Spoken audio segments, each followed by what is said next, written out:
Hi guys! So what we're going to be doing today is reading a book. And this book, it's a boxcar children book, and the name of it is The Pizza Mystery. Okay, so what I want to have you guys do first is to make a prediction about what you think it's about. But before you begin, we're going to take a good look, let's see, at the front cover here. So now we have a picture.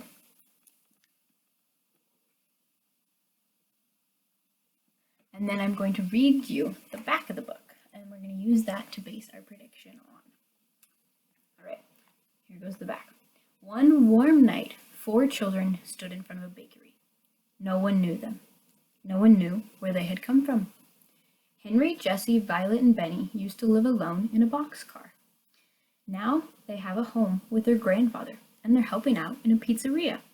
The pizzeria is run by their old friends, the Piccolos, who've been having lots of trouble keeping their business going. Working at the little restaurant is lots of fun, but the children wonder, is someone deliberately trying to shut down Piccolo's pizzeria? Okay, so this is the front, and I just read you guys the back. Go ahead and take a couple minutes and write a prediction for what you think is going to happen in this story.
Alright, so now that you have written down on a piece of paper what your prediction is, be sure to save that piece of paper because we're going to keep using it today and then we're going to use it in a couple of videos from now as well. So be sure to save that piece of paper in a safe place.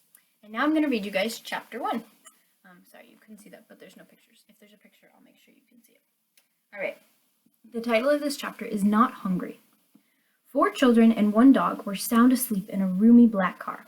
James Alden, the children's grandfather, took one hand off the steering wheel. He patted Benny Allen's curly head, but the 6-year-old boy didn't stir. In the rearview mirror, Mr. Alden checked on his 3 older grandchildren. Henry, Jessie, and Violet looked like sleeping puppies in the back seat. The Aldens had been on the road for hours. Still, the long drive home to Greenfield was only half over. It's not often my co-pilots are so quiet, Mr. Alden chuckled to himself. None of the children moved. Their dog Watch thumped his tail just once from under the dashboard. Then he went right on snoozing too. Everyone in the warm, cozy cart was tired after a weekend of skating, tobogganing, and hiking in the snow up north. Not nearly as much snow around Silver Falls, Mr. Alden said to no one in particular. Silver Falls? Benny mumbled. He didn't open his eyes. That's right, Benny, Mr. Alden said. Just a few more miles to Silver Falls. Suddenly, Benny sat straight up. He looked out the car window. Hey, Grandfather, you're right. We just passed Aunt Millie's fudge house. If I weren't saving room for Mr. and Mrs. Piccolo's pizza in Silver Falls, I'd hop out of the car right now for some of that fudge. Fudge? Jessie cried when she overheard Benny. Before lunch? Maybe just a skinny piece, Benny told his big sister. Now that Benny was up, he wanted everyone else up too.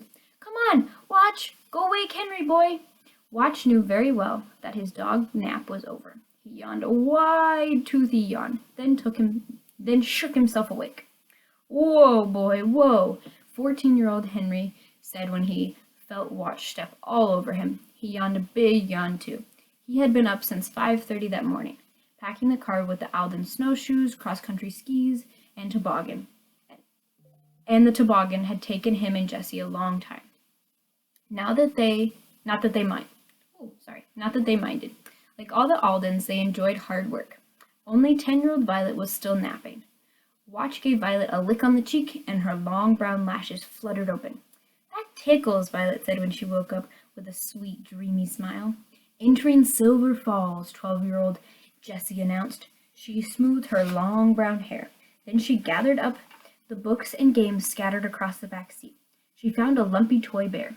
Here, Stockings, Benny. He was squeezed between the seats.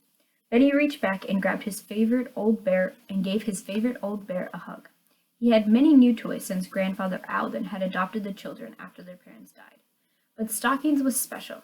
Jessie had made the cloth bear out of Benny's old socks, back in the days when the children were living in a boxcar in the woods all by themselves.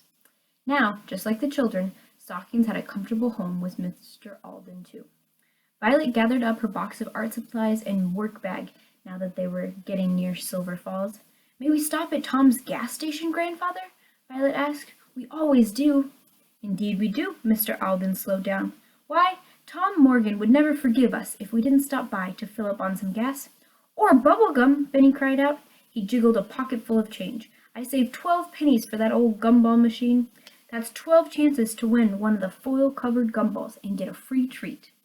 Benny Alden was lucky in most things, but not when it came to winning silver gumballs. The Aldens had stopped at Tom's gas station on many family trips. In all those times, Benny had never won a prize foiled covered gumball. Today was going to change. Jessie spotted the small brick station first. Good old Tom, she said in a happy voice. Mr. Alden pulled up close to the gas pumps. He knew his grandchildren liked to talk to Tom while he checked the car. Howdy do, folks, Tom said when he came over to the car. I'd know this wonderful car of yours anywhere. Mr. Alden, still going tip-top, I see. Never met anyone who kept a classic like this in such good shape. Fill her up? Sure thing, Grandfather got out of the car to stretch his legs and take Watch for a quick walk. The Aldens liked to watch Tom Morgan work. When he filled the tank, the bill always came out exactly on the dollar, not a penny over or a penny under. With Henry and Benny's help, Tom got the windows and headlights shining again. The children looked on as Tom checked under the hood. Now tell me about your latest adventure, Benny, Tom said. Did you solve any mysteries up north? Or catch any crooks? Nah, Benny sounded disappointed. Nothing happened. I found an old newspaper stuffed into a windowsill, but it was only to keep out the cold. One night, a noise at the window woke us up, but it was only an icy branch scraping against the cabin. Well, your trip's not over yet, Tom said with a smile. Here, Jessie, let's see if you still remember how to check the oil. Jessie slid the dipstick down into the oil tank. She brought it back up smoothly. Still plenty of oil, Tom. When they had finished with the car, the Aldens headed inside the little store Tom ran as part of the gas station. One by one, Benny dropped most of his pennies into the gumball machine.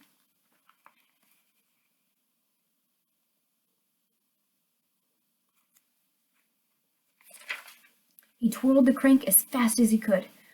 Phooey, phooey! The other Aldens heard Benny complain as one ordinary gumball after another rolled out. I've only got 5 pennies left, Benny said, making a face at the machine. I'm going to give this old machine a rest for a minute. I better think about Piccolo's pizza so I don't get any madder. The Aldens all laughed. Violet was the first one to notice that Tom wasn't laughing along with him. Instead, he gave Benny some extra pennies someone had left on the counter.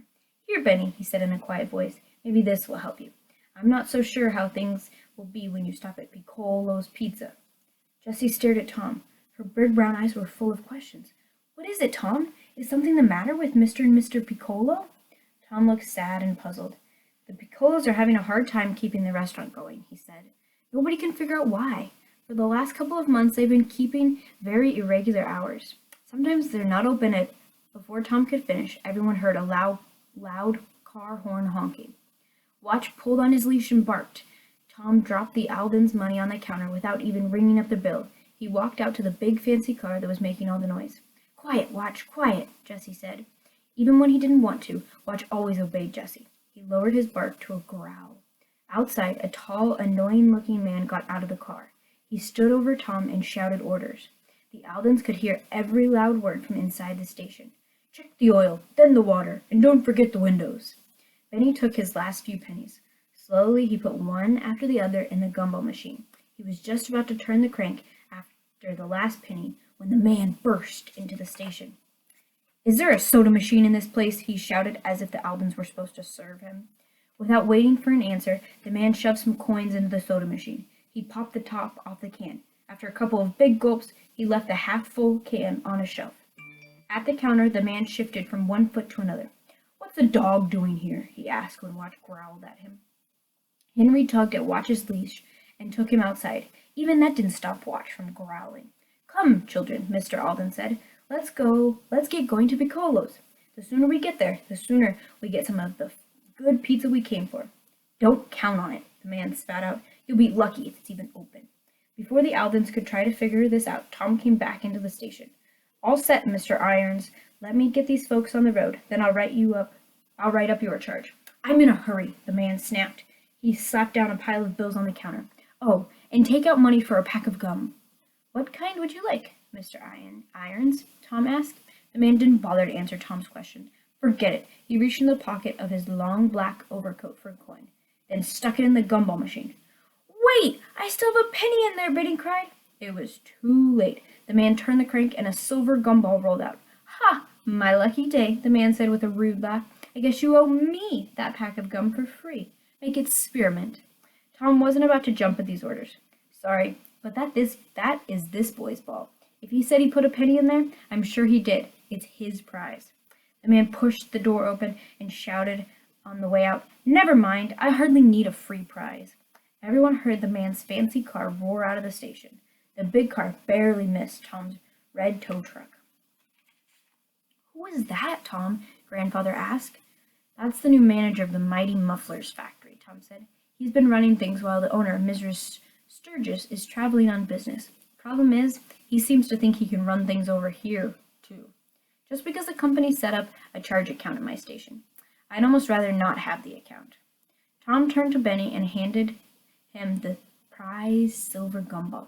Hey, I know this is yours. Why don't you trade it in for a treat? Benny's lower lip trembled. No, thanks, he said in a small voice. I'm not hungry. Okay, that's the end of chapter 1. So chapter 2 will be next. Now that we're done with chapter 1, we're going to take this time and we're going to make another prediction. So don't erase and don't change your first prediction. Just leave it there. Maybe mark it as number 1. And now we're going to make a second prediction. And in this second prediction, I want you to do the same thing. Make a prediction as to what happens in this entire story. What do you think is going to happen? What about all the different characters? Think about the 4 children, the grandfather, the owner of the store, the rude man who came into the store, maybe even the dog. Think about all those different things and predict what you think is going to happen. All right? So go ahead and write this as a second one. Again, don't erase that first one, but just write down a second prediction for this.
Okay, now that you've had some time to think about predictions, I would like you to share them. Maybe if you're with a buddy and you guys are watching together, maybe you can all share together. And if you're not, then just keep that paper handy so that by the end of the book we can look back on it, all right?